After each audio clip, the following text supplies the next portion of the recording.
No video with Puck this week. He's taken a vacation, so I wanted to jump on and give a few thoughts about the Seahawks, starting with the latest news that Michael Barrett has been traded from Carolina to Seattle for Michael Jackson. It seems to be a move that makes sense for both teams. It didn't seem as camp was going along and now preseason that Michael Jackson was going to make the Seahawks roster. They'd already worked down his contract to the veteran minimum. They've got depth at cornerback, and if he was going to move on anyway, I think he did a good job for the Seahawks. But if they're not going to keep him on the roster, then why not see what you can go and get? And to be able to go and get a linebacker, which is a position of need just purely in terms of depth for the Seahawks, it feels like a good move that suits both parties. Jackson is a capable player for the Panthers at cornerback, and then Barrett can come in and provide, like I said, that depth, maybe some special teams value to Seattle as well. I'm not sure why they didn't do more at linebacker during the draft, because they got to this weird position. Like I thought Barrett, I had a 5th round grade on Barrett going into the draft. And when it got to round 6, they'd only drafted Tyrese Knight at that point. You know, I understand sticking to your board, and I've got no issue with the Seahawks doing that. And if they had, for example, Nehemiah Pritchett, rated a lot higher than Barrett, who went in the 7th round, totally understandable. You know, Lamea, who they took in the 6th, even DJ James, they took another cornerback in round 6. If he was just rated far higher than Michael Barrett, then sticking to the board, I don't have a problem with that. But, you know, given that Barrett went early 7th round, and they took Michael Jarrell, who's a developmental offensive tackle prospect, just took him basically for traits. You know, in that kind of range there, someone who gets the job done, who did a very serviceable job for Michigan, who could have come in and just, if nothing else, provided a bit of competition and depth during training camp and during the preseason for Seattle. I thought it made sense to take him in that kind of range. They didn't. They've done this trade now. He comes in anyway. They've got good club control from him if it works out. I think he could end up doing a decent job for them, even if it's just in like relief, taking a few snaps here or there, just being a backup. Like I said, doing some special teams. I think it's the kind of move that makes sense of both teams. So good trade for all concerned, for Jackson to be on, maybe to go and get a chance somewhere else, for the Seahawks to go and get this linebacker in. I do wonder if they're going to do something else at linebacker, because the two players that they've had, obviously Dodson's come in and has stayed relatively healthy during camp, but Baker's been injured again. You know, do they need a bit more there? The player that I talked about on the blog today was Jamin Davis, who's a former 1st round pick 3 years ago for the Commanders. It hasn't really worked out for him in Washington. They've tried to shift him over to be an edge rusher to try and get something out of that pick, to try and see if they can turn him into a player who can contribute. But the chances are that he's going to get cut, that he's not going to stick in that position, that he's going to move on. And, you know, someone will give him a try. You know, when you've got the traits that he has, you know, very fast, very explosive, great agility testing, you know, players like that will get another chance in the NFL, especially if they're just cut and available on waivers. So I do wonder if maybe he's somebody they could have a look at. But then again, you know, they're basically looking for people who will get their jobs done, who will execute what the scheme requires. And by the way they've treated linebacker, you know, they've gone from the Pete Carroll days where they were spending, you know, millions and millions of dollars on Bobby Wagner, KJ Wright, moves like that. They've gone from that, you know, spending a 1st round pick on Jordan Brooks, to now just sort of getting what value they can in free agency with Dodson and Baker, drafting Tyrese Knight in the 4th round, now making this move. I just wonder whether or not that's going to be a big priority for them, to, you know, to go big on just role players who they can rely on, players who maybe not are spectacular, but will ultimately do what they are told within structure. And that might be the way to approach it. And I'm completely fine with that. You know, for a number of years now, I've been harping on that I would rather shift investment from safety and linebacker into the trenches. They've done that with the defense. I hope within the next 12 months, they'll do that with the offensive line as well. And, you know, I don't mind at all with the way they're treating this linebacker position. So I think it's a good trade. I think it's a smart move. I think it makes sense. And Seattle's very productive summer, in my opinion, continues to motor on. I do think the Seahawks are being underrated. And I think this is something that's sort of cropped up on Twitter today. You know, I was reading a mock draft from Field Yates, who ESPN are trying to make the new Todd McShay and have been for the last year. And he put a mock draft out. And I think he had the Seahawks picking like 11th overall. And I've seen a lot of the mock drafts end up having Seattle either picking in the top 10 or in the top 15. You know, when you look at the power rankings, they often have the Seahawks way down the list. I don't really understand what this is all about, because the Seahawks under Pete Carroll for the last 2 years had one of the worst defenses in the league. And they still won 9 games in both seasons. So if Mike McDonald can come in and have an impact where the defense goes from being one of the most horrible in the entire NFL to one that's even middle of the road, I don't understand how the Seahawks are going to seriously regress from 9 wins. They don't have a treacherous schedule in 2024. They will have a chance to, at the very least, match the 9 wins that they've had in the last 2 years. Personally, I expect them to go even better.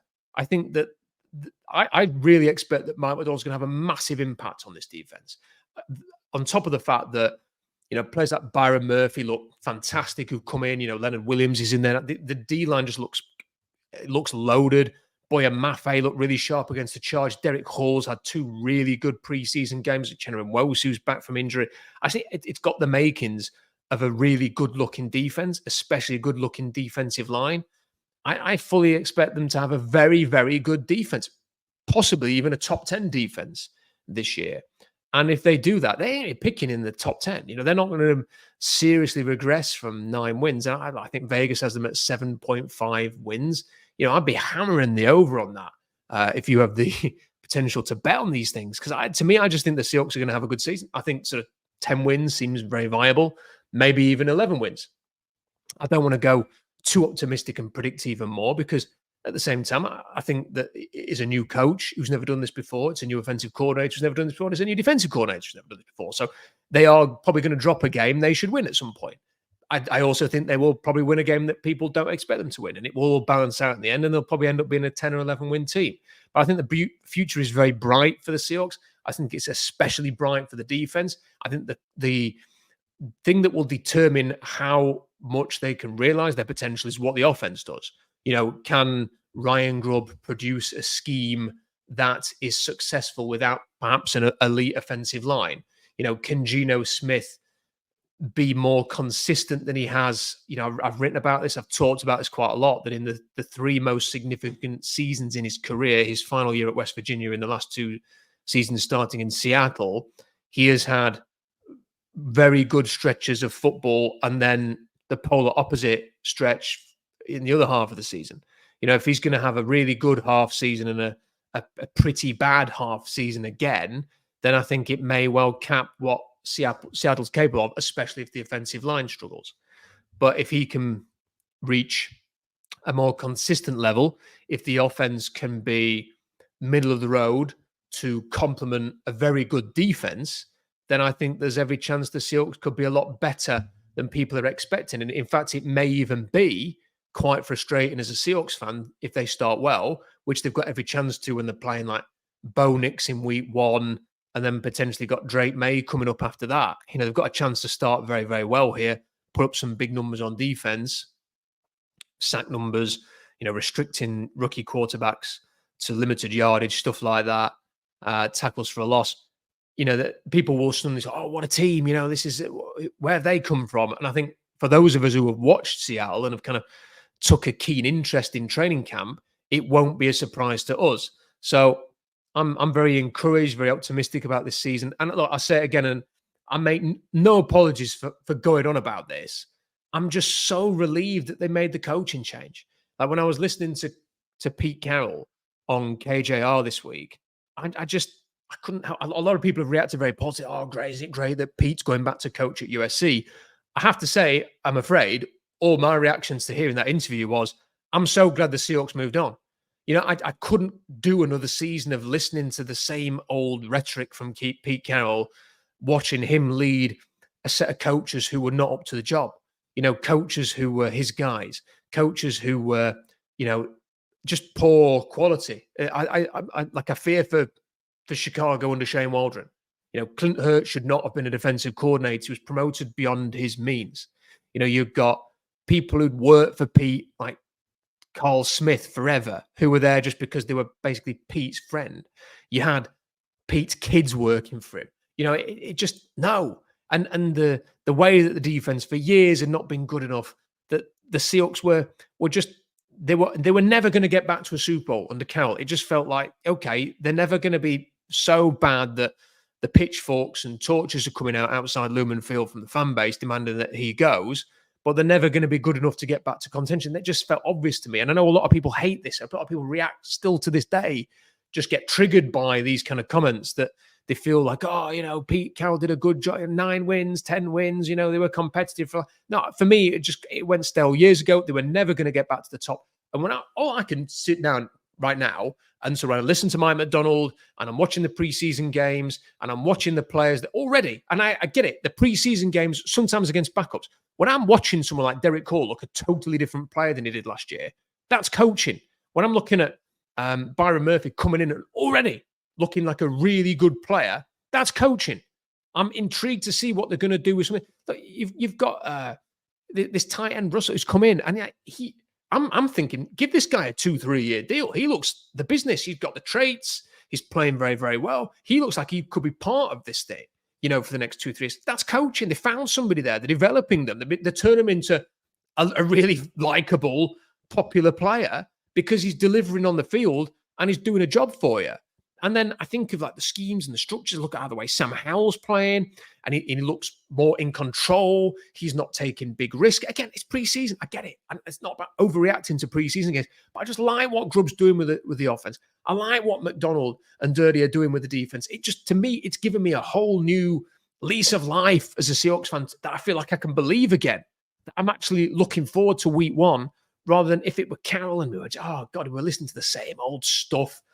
And watching the same old kind of training camps and anticipating that the same old issues would emerge down the line where the defense couldn't do anything and they couldn't stop a run by week 10 and stuff like that. I couldn't watch another season of football like that. I couldn't do it. And it didn't, to me, it doesn't have to get where the Seahawks are like a 3 or 4 win team before you then go, no, that's enough for me. Like being stuck in this like purgatory of like, we're never going to get back to the top. We're just going to be a make up the numbers team and may get to the playoffs. May not, but it'll be like as a 6th or 7th seed. You're never going to challenge a Niners. You're never going to challenge like the top teams. You're never going to get close to the Chiefs and Mahomes or the Bills. And now, like I want the Seahawks to win a Super Bowl. I want to see them back at the top. And now, personally, I feel like I can start to dream about that. And they're not the finished article. It might take another draft. It might take another free agency where they go out and spend a bit of money on the offensive line, like just finish things off, hopefully. Because let's say Charles Cross takes a big step forward this year under Scott Huff. Let's say that Connor Williams ends up going back to the Connor Williams that did so good for 3 years in his NFL career. Let's say that George Fant holds down that spot on the right tackle position. Let's say that Christian Haynes actually ends up being a really good draft pick and you see him ending up being like the future at right guard. Can they go and get like a top left guard? Can they go and maybe draft one? I really like the Alabama left guard. You can draft somebody who's going to be like, that's it. You finish off the offensive line.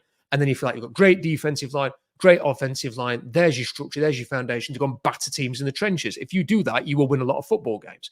I appreciate that, hopefully within 12 months, we are going to have a clearer picture as to what is happening at quarterback. Like either they're going to draft somebody, either, they draft somebody and have Sam Howell back, or Gio Smith's going to just perform so well that it's okay for the next 2 or 3 years. He's the guy. It would be nice to get that clarity. And they are going to need to find a bit more clarity at the quarterback position, whatever it means, next year. But, you ain't going to solve every problem in 6 months. And they haven't done, they won't do.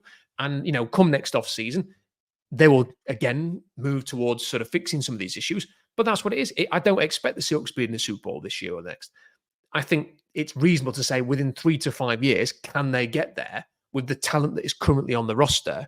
And can they elevate some of that talent from good to great? And that's something we've talked about a lot. When I did the exercise with Brian at Hawk Blogger and Jeff and C Mike Spin Move, where we did essentially a fantasy draft from the NFC West, I really felt that was one of the most beneficial things I've done in a long time, because it really made me, I had to create a big board of all of the players in the division of all the teams and rank them. And what I actually noticed from that exercise was that the Niners have got the blue chip players more so than anybody else.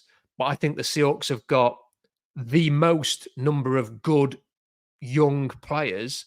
And what is required now is a staff that can turn those good players into very, very good / blue chip players. And the early signs from this staff is that they can do that. That is very exciting to me. And I wrote about this as well. If the Seahawks can create a scheme on offense where they don't necessarily need legendary, top 5 quarterback of his sort of decade or two, then that will also help the Seahawks. As we've seen, the Eagles have got to a Super Bowl with Jalen Hurts, not because necessarily Jalen Hurts is someone that we're going to be talking about 3 decades from now as one of the all-time greats, but he works within that Eagles system. He got them to a Super Bowl. He almost outgunned Mahomes and won one. The Niners probably should have won at least one Super Bowl under Kyle Shanahan with Jimmy Garoppolo and Brock Purdy at quarterback. Can you create the kind of system where you don't necessarily need Mahomes, Burrow, Allen, Herbert, that kind of player? Can you create a system where a good quarterback will sufficiently put you in a position to be very competitive? And I believe in Ryan Grubb, and I believe in Scott Huff, and I think they can get that. I don't think they're going to do it necessarily in year one, but I think this time next year we'll be coming into the 2025 season going, come on.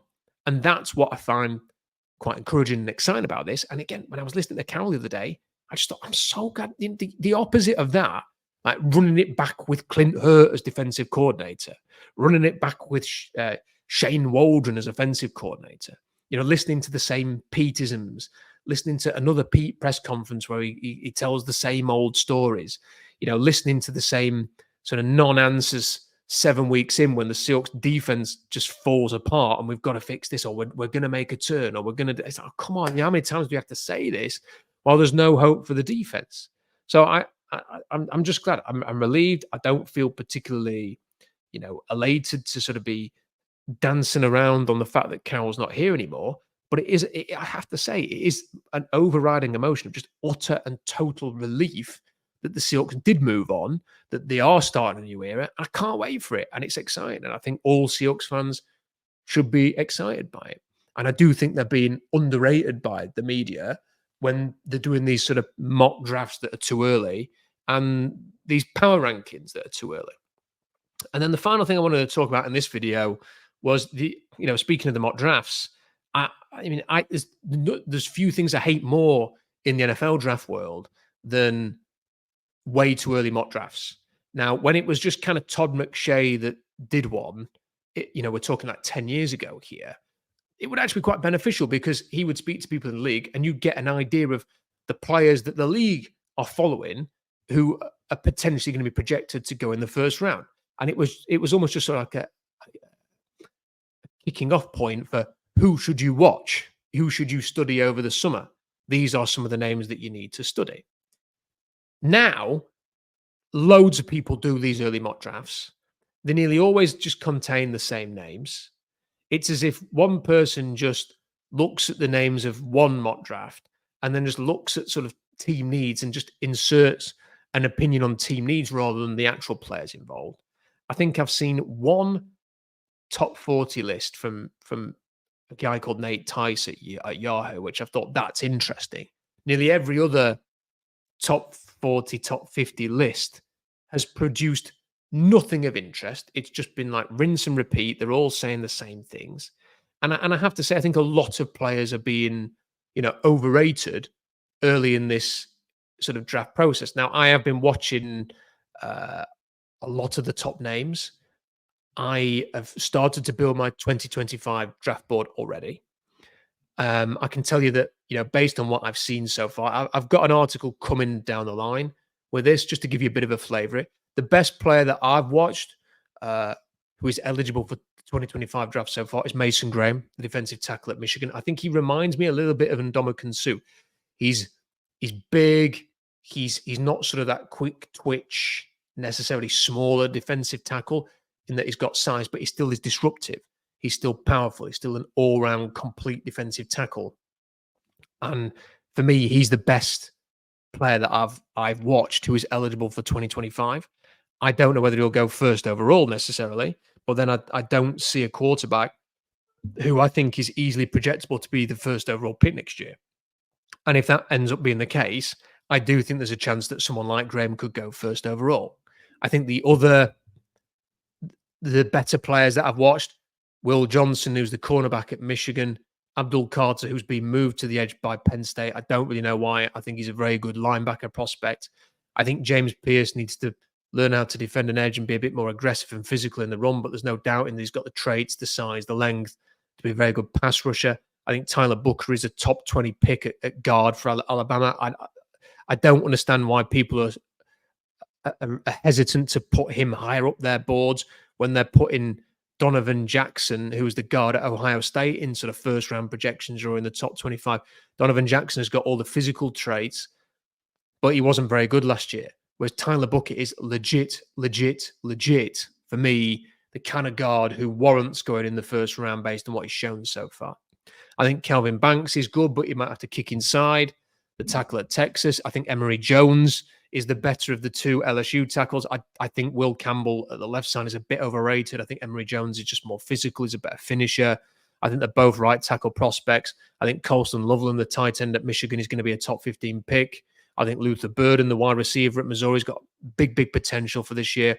They're the players that I think are very, very good. I mean, you could even talk about Benjamin Morrison, the cornerback at Notre Dame, and I think Denzel Burke at Ohio State. I think he has got a lot of potential to get into that mix as well. Malachi Starks, the safety at Georgia, and then Michael Williams at Georgia. He has to show more consistent production on tape. He has to become a game wrecker. He's only shown in flashes so far. People are putting him like for example, Nate Tice, who put him as number one based on potential. I find it really hard to say he's the best player going into college football for the draft next year because he has to show a lot more. But then there are players, a couple of years ago, Georgia had a defensive lineman who basically really elevated his play when he ended up going first overall. Michael Williams has got that physical potential, but he's got to show it. I do think there's some pretty overrated players. I think a lot of the quarterbacks are being overrated. I don't understand how Drew All has been is on anybody's list in terms of first, second, third round. I thought his tape was undraftable. I do not understand why Cam Ward, especially for the fact he's going to be playing for Mario Cristobal in Miami, is being talked about as a Heisman candidate or as a first-round pick. I don't see that at all. I mentioned I think Will Campbell's a little bit overrated. I don't necessarily see him as a first-round talent at this point. I think Harold Perkins at LSU is difficult to project because I don't think he's an edge rusher because I don't think he's good when he has to engage contact. I think he's better playing in space, but if his best quality is screaming off the edge as a sort of hybrid pass rusher slash linebacker. Now, in some schemes, he could be used quite creatively, but is he sort of an every down linebacker threat? I'm not too sure about that. I think players like Dante Corleone, you get players like him, Kenneth Grant, who's been touted very highly at Michigan. There are defensive tackles like Kenneth Grant available in the third round every year, in my opinion.